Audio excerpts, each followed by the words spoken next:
On this episode of the Mompreneur Show, I'm talking to Megan Watson. She is a wife, a mother, and a founder of Watson Style Group.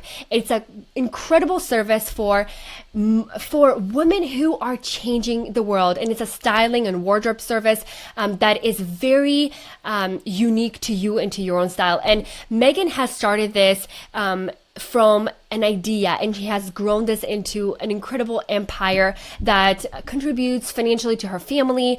And she has been changing women, not only how they look, but how they feel on the inside, which is so important. And I know that is what Megan talks about with on her website and with her clients, is that really it's what's on the inside, and that she helps that come through. Thank you so much for joining us live on the Mompreneur Show today. My name is Vicky, and this is a show that helps you win in business without losing at home. And I thank you so much for joining us live today. I know there's a million things that you gotta do, but you chose to join us here, and thank you so much. If you have a second, I would love for you if you could share this show.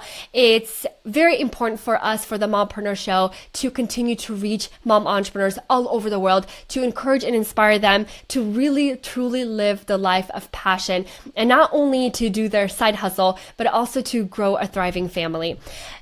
Before we get into the show, I really want to thank two incredible sponsors that help make this show possible. Without them, we would probably be on a very limited budget, and we wouldn't be live on Facebook Live like we are today. And one of them is Made On, and Made On is an all natural handmade products for your skin. They have bug block, which is so great for the summer, for the mosquitoes. They have hard lotion. They have chapsticks, lip balms for you, for your dry skin, for your children, for your baby bottoms, for your dry skin, dry feet. If you go to hardlotion.com and add whatever you need to add into your cart, use the code Vicky to get $5 off. And trust me, the $5 will go a long way if you use Vicky in the as a coupon code. And Audible is my saving grace. That is how I get so many books in my head while I'm driving, while I'm doing stuff around the house. I've been painting a lot today.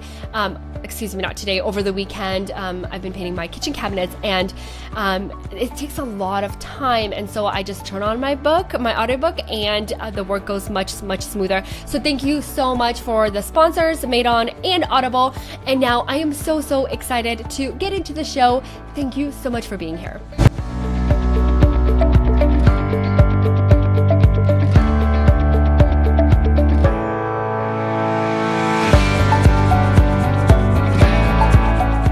Hey Megan, welcome to the show.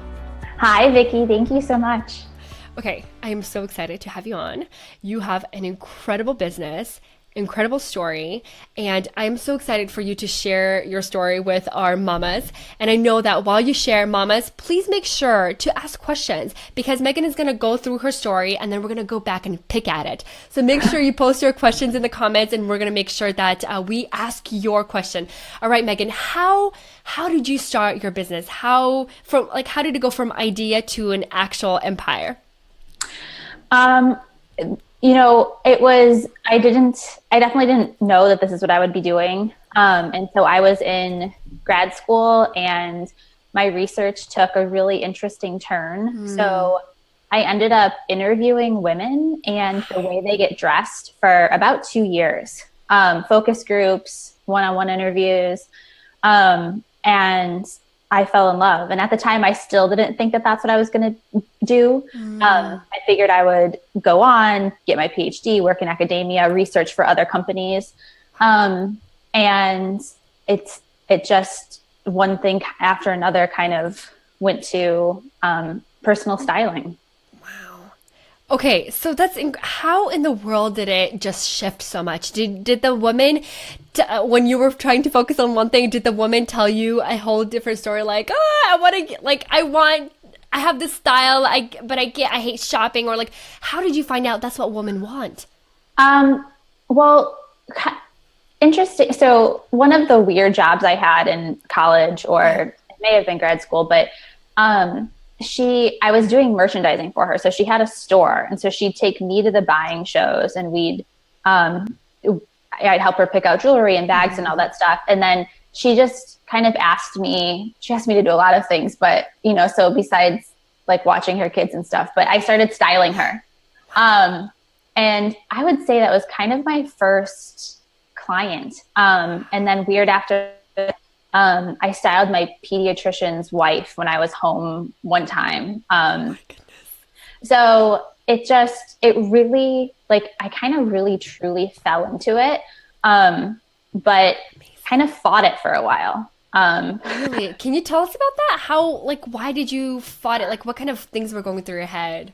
Um, I think that just it wasn't, it was fun. It was okay for it to be fun, but it wasn't appropriate for a career choice. I think that was really what I felt was true. So interesting. And can you believe it? Like, so often we have these blocks in our head because of like what our parents say, or because we're like supposed to be in law school or supposed to be this doctor, and how much it stops us in life. But I'm so glad you went ahead and pursued it. But what gave you the push? Like, what, because sometimes like an entrepreneurship, something happens where you're like, okay, I'm just going to do this. Like, what was that moment for you?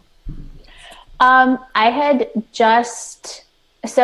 taken some time off, just kind of to, I had been in an overworking type of phase and took some time off to get healthy again. Yeah. And I had clients calling. So I had anticipated never doing it again. Like, I really, truly wrote it off. And one of them in particular, who I actually saw today, which is really funny. I saw her this morning. I styled her this morning, but she was like, okay, when you come to and you decide that you're going to do this again, you can call me. Wow. And so I took a little bit of time after that still to really decide, but then I came back to it and then haven't really looked back since. That is absolutely incredible. And I love that it came so naturally to you, because I feel like women like you, and there's some men too, that are born with like this natural sense of style. And I think it's so awesome. And it's truly something that not everyone is born with. I don't know what it's about, like either what you're exposed to in life or what, but you have like this really certain cute style. And I have so many friends like that. And so I love that these opportunities came up, people started asking you, and you really took it to the next level, because I feel like in business, so many of us struggle because we do what we want to do and not necessarily filling in a need. And like, you truly found a problem. You truly found something that women who are changing the world are struggling with, and you gave them a solution. Love that. So I love how your first clients kind of like almost landed on your lap almost, but I think it's just a representation of who you are as a person. And I just want to take it to mamas, ladies, if there is something that people ask you about all the time, like, man, you're just so cute. How do you, like, where do you buy your clothes? Like, if somebody asks you, where'd you buy this? Where'd you buy that all the time? Like, start thinking about this. Like, there's a guest who came on the show, Sharon, and she has a cute boutique called Eden and Faith. And the reason she started the boutique is everyone was asking her how she, like, where she gets her stuff to dress her kids. And I think that is so cute. And she took a different route. Like Megan went into like a service-based for high-end women, but Sharon went into a more retail sales where she buys in bulk, what it was a wholesale, and sells it in her retail online shop. So that's just like a comparison, Megan. I'm so sorry to like take the spotlight off of you, but I think it's so important for a woman to realize if somebody is asking you something all the time, like really consider that as an option for a business. So when you started your business, you started as a different brand, right? Like, could you tell us about that and how as time went on you transitioned a little bit into a different name? Yeah. So when we first started, there really wasn't a brand. I mean, there really wasn't a name. And then it moved. So for a while it was, once my last name changed, it was My Dear Watson, which was just because I really like anything spy related. And that's my last name. But then recently, the most recent change is having it be Watson Style Group, because we've grown over the past 2 years. And so it's not just me who styles anymore. So I didn't want it to be meganwatson.com or mydearwatson.com. Oh, because Megan Watson was kind of the third brand, the third iteration. Interesting. Yeah. Oh my goodness. Okay, I love that you shared that with us, and I thank you so much for being so open about it. That as we entrepreneurs to start our businesses, we always evolve and pivot. And I love that so much. And I'm curious, like what made you reconsider your names at that time before you rebranded to Watson Style Group? Kind of one of the biggest, so most recently, the biggest change was, and honestly, none of the rebrands were that big of an upheaval. I mean, you kind of go into it thinking this is going to be horrible. No one's going to know who we are. And you kind of feel like you feel a little kind of flaky that you keep changing, but if you keep doing the same job that you're doing, no one really cares that your name changed. I love that so much, because that's exactly how I felt too. I'm like, oh, if I rebrand, I'm such a flake. Like, people will not take me seriously. But honestly, it's not true. Like, it's all in your head. Yeah. So the most recent one, when we went to Watson Style Group, it kind of came back to our sales. So I'm still doing, everyone right now who comes through our business touches me first. So I still get to interact with everyone, but we have other stylists on our team. So it really was about, and I think at the beginning it caused some confusion. It's like, oh, it's your name on the website. I'm talking to you.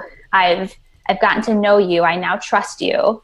And now you're going to work with someone else. And so it really kind of made me think about kind of how the customer would feel coming through with us. And the thing is that sometimes there'd be another stylist who would serve them better. So we just needed a way to kind of bring them in and allow them to get the best experience that they could. And just something as simple as a name change, something as simple as soon as they get on the call, hi, I'm Megan, I'm the founder. I'm one of the stylists, and we also have a whole team of stylists. So you may be working with me, but the cool thing too is that we get to work on everyone as a group. Wow, I love that. Okay, so what is your client intake process? Because I'm so curious. You have this free consultation that you offer. And ladies, if you want to go to that, it's watsonstylegroup.com/styling. And then, goodness, what hyphen? So styling -session. So, oh my goodness, I will be so grateful if you guys can put that in and put the link in the chat. Forever grateful. I'll be forever grateful to you. So again, that's watsonstylegroup.com/styling-session. So if you can get that in the comments, that'll be so great. Okay, so check that out. So when a person, a client, reads your site, they're like, oh my goodness, this is for me. I need this. I want to see how we can work together, and they apply for a free session. What happens next? So what happens next? So everyone qualifies for a session because we gather some information. Because we've really narrowed down who our ideal customer is. We definitely don't have a target market, but we definitely have an ideal customer. We know exactly who our programs are going to serve best. Yeah. So if someone needs, it's really clear for us now by what they say they need, if we can serve them or not. So if we can't serve them, then we'll just tell them. And we have a whole host of resources that we send them if we can't serve them. Wow. And do you know this after the call, during the call, or do you know this prior? Typically, we try and know it prior by their pre-consult form. Okay. So pre-consult form, I mean, that's something I would say everyone should be vetting their clients with, especially if it's a service-based business. Exactly. And you can update it daily if you want. You learn so much just as you do, if you're in the beginning stages of your business, every time you talk to a new potential customer, you can update that form to kind of start to maneuver who the ideal client is. Exactly. And I do the same with my free session, and they have to fill out this form. And Mm-hmm. it gives me, first of all, it gives me a way to see if this person is right for me or not. And Mm-hmm. second, it gives me a lot of market research as well. And so I believe it would be the same thing for you. It's really interesting to see where women are coming from, what they're saying their issues are and stuff. So that's Mm-hmm. really good. So, okay. You mentioned your ideal customer. How did you define your ideal customer? Um, so how did we figure out who she was? Yeah, yeah. Because that's a lot of research, and I feel like that is the hardest thing in the whole entire world. At least for Mm-hmm. me, it's Mm-hmm. really, really hard to really define that ideal customer and get it right. And Mm-hmm. what was your process like? I would say the first time that we really started to identify who she was, it's when we did a round of testimonial gathering. So we sent out testimonial forms. It's the first time we'd ever done it. This was, maybe 3 or 4 years ago, but Wow. um, the people who were blown away by the service definitely had a pattern. And so that's kind of how we figured out who was really benefiting from what we were doing. And in the beginning, I had, a lot of times I would be talking with my husband and he would kind of be like, well, just take whoever, if they need styling. Exactly. And a lot of times I would be talking with my husband, I had worked with enough people, and he would kind of be like, whether it was going to be take whoever, if they need styling, because you don't ever want to work with someone and have the end result not be Exactly. less than spectacular. Exactly. So, Exactly. Really, really interesting. So I'm really following the trends, and see, like a lot of people really want that definition of the ideal client right away. But I just want to encourage you, ladies that are watching, it does not always happen right away. It happens well into your business journey. And because you can't really define your client until you work with your ideal client. And as Megan mentioned, is that like you really see the patterns later on. And to see the patterns, you have to have quite a few clients already. So totally love that. So Megan, what is your number one marketing strategy with your business? Like I kind of have a feeling it's like word of mouth because of how unique it is, but I'm curious if there's anything else that you do that really helps your business grow. So the number one strategy that we have is partnerships. So partnering with another business who is serving our ideal customer. Wow. And what works really well about that is you can research that company, you can make sure they're serving them with integrity and their customers are really happy. And then there's already trust built there. So then they introduce us to them and, allow them to figure out if this is right for them. So that's our best strategy. And then our referral, we were completely word of mouth up until a few years ago, which was great. And the referrals are always awesome. You should always have some type of referral engine going in your business, because when we did an analysis on our sales, we learned that our referral rate closure was 100% for a while. So anyone who made a referral became a client, which is really kind of insane. It's so powerful. Oh my goodness. So how did you figure that out? Do you ask in the form like who referred you? Oh yeah, we ask who referred, and most of the times when it's a referral, it's usually a personal introduction. So then we can thank who referred them and so on. So okay, so that is incredible. I fully know the power of the personal recommendation, of the word of mouth, because if your bestie tells you that something is good, you better believe it. And I mean, with book recommendations, with everything. And even marketers right now, they have figured out that TV is not as effective as influence marketing, where an influencer has their friends or their people and they share, and it's a lot more effective. So, but I want to go back and talk to you about the referral program. I understand people voluntarily share about your amazing service. The support that you give is incredible. But how do you thank them? Like, do you send them a gift, like like, what is it? How do you incentivize them?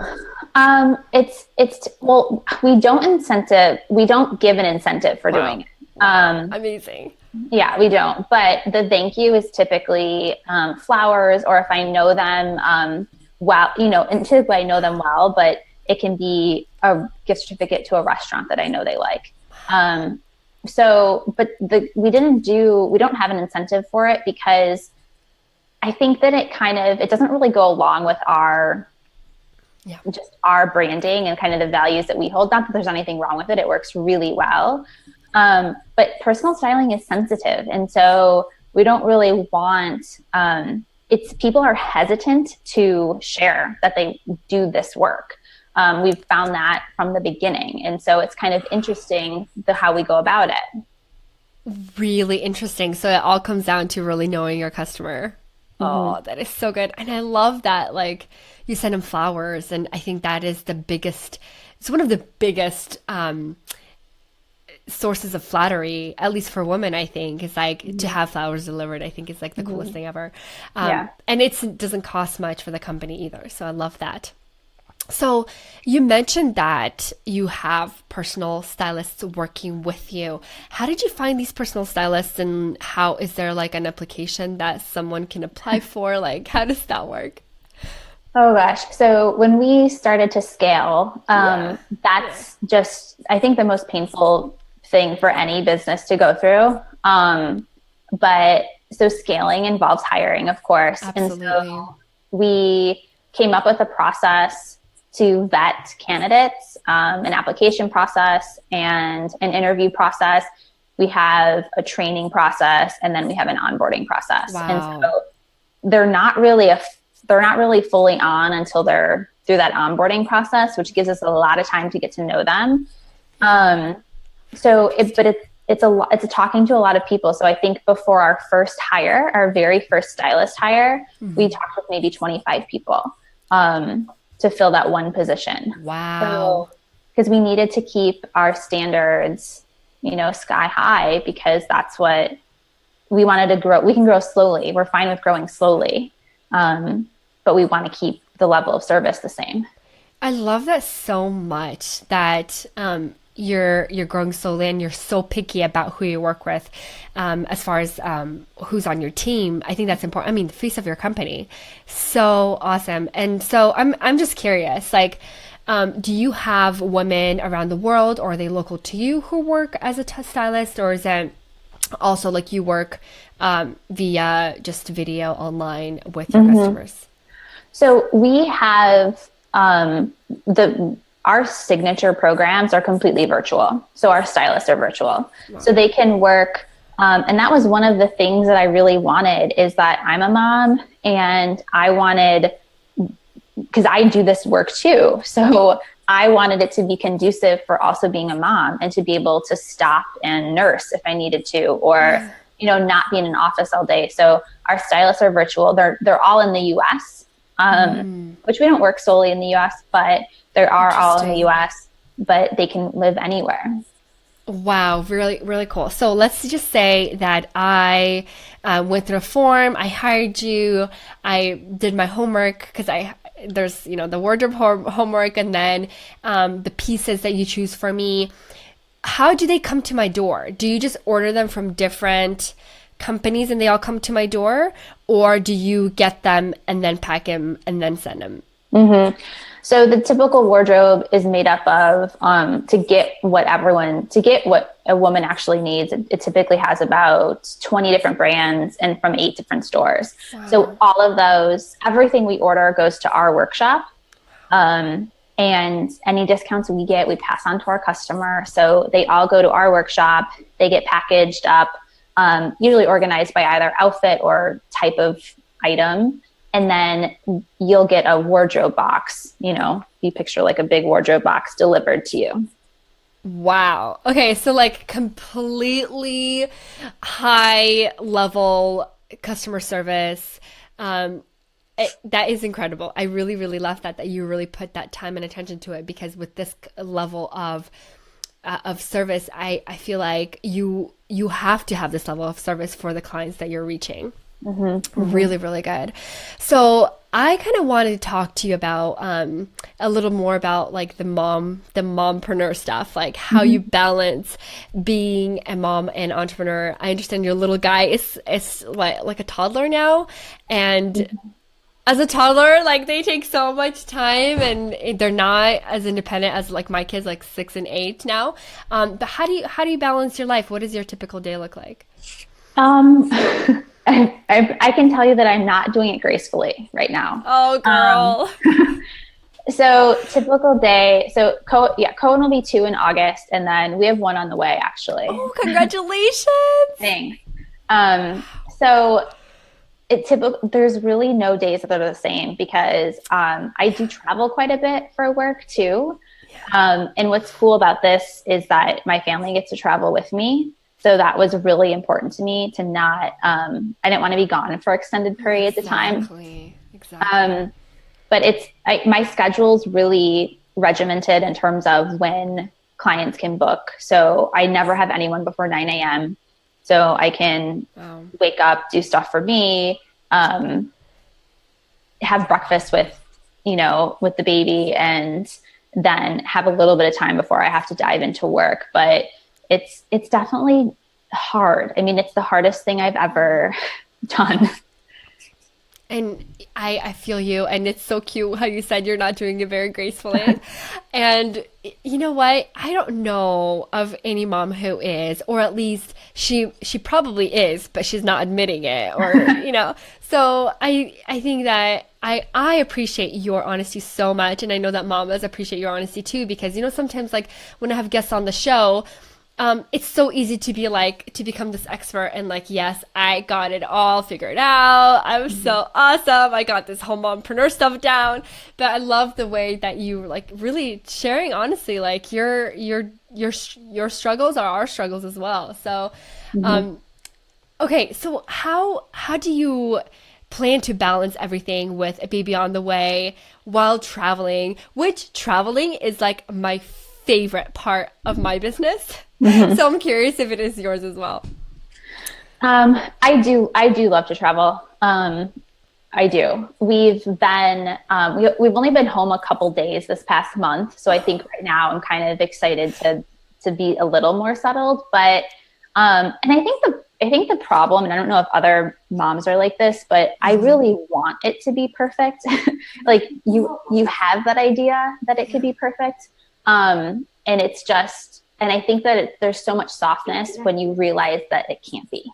But I want to take a solid 3 months off when the baby comes. And that's possible now because our business is at the size that it is and we have a support team. So I think what that's going to look like is just having, kind of having a practice month prior to baby coming, of having an interim CEO who can do what I'm doing so I can actually step away. And I don't know that I'll be stepped away for that entire time, but I know that taking a break will be the best thing for me, the business, because I'll come back so excited and so just, refreshed and maybe not so refreshed, but my creativity will be, that's the gift that I bring to what we do is creativity. So you really have to make sure you take care of it. So that's what I'm hoping this will give me. So, okay, that brings me to a question. What does it mean to take care of creativity? Like, how do you take care of your creativity now? So the things that I try and do are definitely being in nature as much as possible. For whatever reason, that's where most of my good ideas come from. And then just disconnecting from technology. So I had a professor in grad school that didn't look at email at all on the weekends. And I just remember just respecting her so much for that. And, being like, when I grow up, I'm going to do that too. And I certainly don't succeed at that all the time, but I know that if I do disconnect from technology, again, it gives space for ideas to come through. Whether it's something to order for a client or the way a program can change. but I have to respect that so much. And I probably should be respecting it more than I am, but that's what the business needs from me. So those are the two ways I know how to do it now. Oh, Megan, you touched on such an important point, and I love that. I thank you so much for sharing. Is really taking the time off from technology, from all that noise, literally, at least on the weekends. And so funny because, ladies, those of you who are watching, I emailed Megan like Friday night, and she did not get back to me until today. And she said, I don't check my emails on over the weekend. And I was like, girl, that is awesome. And like, I'm even considering to move my show towards like the end of the week or middle of the week. Let me know, by the way, ladies, in the comments, like what would be your ideal day for the show for the next academic year, because I think that would be really great to reconsider, because I feel like I'm on my email Sunday night doing stuff, preparing for the show, and it's like not very good use of my time, because having that space is so important. I even had to, and like as inspiration for the ladies watching, I had to delete my Facebook Messenger, Facebook app, Instagram app every weekend. Like I had to delete them because I am going to admit I have an addiction, and my fingers just like automatically go to Instagram. It's horrible. So I was like, how am I supposed to control myself but deleting the app and reinstalling it again on Monday? So that has worked really well for me. It's a way of like hacking my self-control, lack of self-control. So Megan, you are amazing, and I thank you so much for sharing your awesome life hacks. Now, can we talk about how to get dressed super cute and stress less about what you're wearing? And then I really want to get into the mind part of it, like the mindset part. So let's okay, my wardrobe. I am pretty like minimal. But I feel like my pieces all over the place, like they're not, they won't go together as much as I would love them to. And I eventually want to have like a capsule wardrobe where I just have a set of clothing that I can piece together and wear together. So what is your advice for me and the ladies watching about that? I love the whole concept of capsule wardrobes. That's actually, we don't create capsule wardrobes, but that's how we shop. So it helps us so that everything that we give you goes together. But I think that's a really great standard for your closet, and not everything, but you can have a capsule for weekend. You can have a capsule for work. You can have a capsule for interviews. I love that so much that you divided it. Like I've never even heard of this concept before, but I think it makes my brain breathe easily, where I can have like separate them into sections. Thank you. Goodness. Okay. Keep going. Sorry. Yeah. So, I mean, just for example, we had a client this was many years ago, but it's kind of right when we started doing capsules, and we did a T-ball capsule, which may sound silly, but it's not. She goes to T-ball. She had two sons. She goes to T-ball, multiple times a weekend. Yeah. And she wanted just comfy outfits. And it's not looking like you just walked off the runway to go to T-ball. It's that she's working and she's busy and she values how she feels. And so it was the first T-ball capsule we ever did. But I always remember that because I really loved that she asked for it. I just thought that was really cool. That is amazing. It's like really knowing your priorities, but at the same time, really looking well put together. Because sometimes I like running out of my house in my painting clothing, my hoodie with paint all over it. And when I come into the store, I realize of how I look, and I'm like, man, that is not how I want to represent myself. Right. And it's for entrepreneurs, it's really important. I think that's, especially starting out, that's one of the biggest, I think, ahas that I had through research, is that the way we are dressing anytime, whether it's at home, whether we're doing phone calls, whether no one can see you or not, it's really impacting how we value ourselves. Yeah. And that's impacting your prices. It's impacting how confident you are when you're on the phone with someone. And so it's no longer this subtle, dress to impress. It's that, we're talking about how much you value yourself as a woman and as a business owner, And it's not silly that it impacts it. You know, I think that that's a struggle that a lot of us have, that, oh, it shouldn't matter that much. But we as women, the chances is that, you know, 85% of us are visually oriented. And so we don't have to fight the fact that we're visually oriented. It's perfectly appropriate that we are. It's probably what makes us really good at our jobs. And that's not going to stop when you look at yourself. Exactly. I love the message behind that, Megan. That is so powerful. And it's so true. Like, whenever I dress in a way that makes me feel good, I'm so much more confident and I feel like I can conquer the world. Like, it's so, so powerful. And ladies, we have some comments going in. Lily, thank you so much for joining us, sweetheart. Nina says, Megan, I love that you are planning to take that break after childbirth. So amazing. And Nina, I agree. Like, I feel like when you built that business, you built it around your family. And I love what Megan's been able to do. So inspiring. Naomi says, you are so right about wanting things to be perfect. I am the same way. Yes, absolutely. And Natalia says, having the show in the middle of the week would be great for me, but do what works for you and your family. Thank you so much, Natalia. That is so, so good to know. That's really, really interesting, actually. So funny, because Mompreneur Show was supposed to be on Mondays because it was supposed to be called Mompreneur Mondays, like literally. And then my mentor said, why would you want to fixate your show into a certain day of the week? And that was really powerful for me. So I can change and not have it called, I don't have to stick to Mondays now, because it's not called Mompreneur Mondays. Anyway, I'm totally blabbling, but Megan, you have blown my mind so many times into our conversation. Thank you so, so much for sharing so much value with us. Oh my goodness. And I just want to ask you and I know we didn't prepare for this, but what is like one piece of advice that you can offer mom entrepreneurs who are just starting out in their journey, maybe who are still dreaming up of their business idea or who are considering to launch in the next year or so? What advice do you have for them?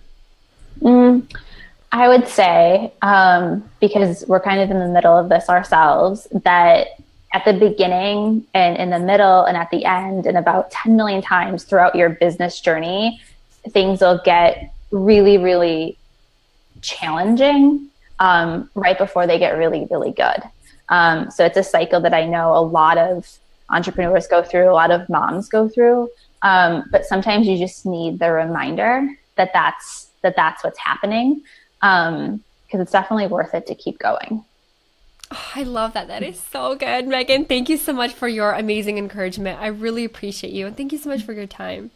Yeah, thank you. This was fun. Thank you. Ladies, I know I always say this at the end of every show, but I think this was so amazing. Megan has such an incredible story, and I hope that she pumped you up as she pumped me up. I'm telling you, Mondays are like my favorite days, because after the show, I'm on top of the world. Is because of women like Megan who come on the show, and because of you who are watching us live and interacting in the comments. I love that you're asking questions, that you're commenting, that you're getting to know each other in the comments. It is so valuable to me to see that. And I just want to give a huge shout out to Naomi. Naomi, you posted that link in the comments. Thank you so much. And ladies, for those of you who are interested in a session with Megan and seeing how their service can help you, go on to watsonstylegroup.com/styling-session. And the comment is down below, and I'm going to go ahead and pin it so that way you can go to it without having to type it all out. So again, thank you so much for your time. Shelly, I see you here. Oh my goodness. Thank you, Megan and Vicky. You're so sweet, Shelly. Thank you so much. I'm so happy that you were able to jump in. Thank you again, ladies, so much for joining us live on the Mompreneur Show. I appreciate you so much. My name is Vicky Lashenko, and this is the show that helps you win in business without losing at home. I hope that you will join us live next Monday at 10 a.m. Pacific, 1 p.m. Eastern, right here on Facebook Live. We will be taking June, July off, so make sure that you get into this the rest of the May, because I have incredible guests lined up, and I want to charge you up before we go away for summer break. But thank you again so much for joining us live. Please get notified when we go live next Monday. Just text follow Mompreneur Show. So So follow at Mompreneur Show to 40404. Super easy. Just open up your text right now, put in the number 40404, and then just type follow, and then at kind of like the Instagram what's it called? Name thing, at Mompreneur Show. All right. Thank you again so much for your time. You are amazing. I will see you next Monday, and I will see you on Instagram with my car pickup line stories. All right. Thank you so much again. I will see you next Monday. Bye-bye.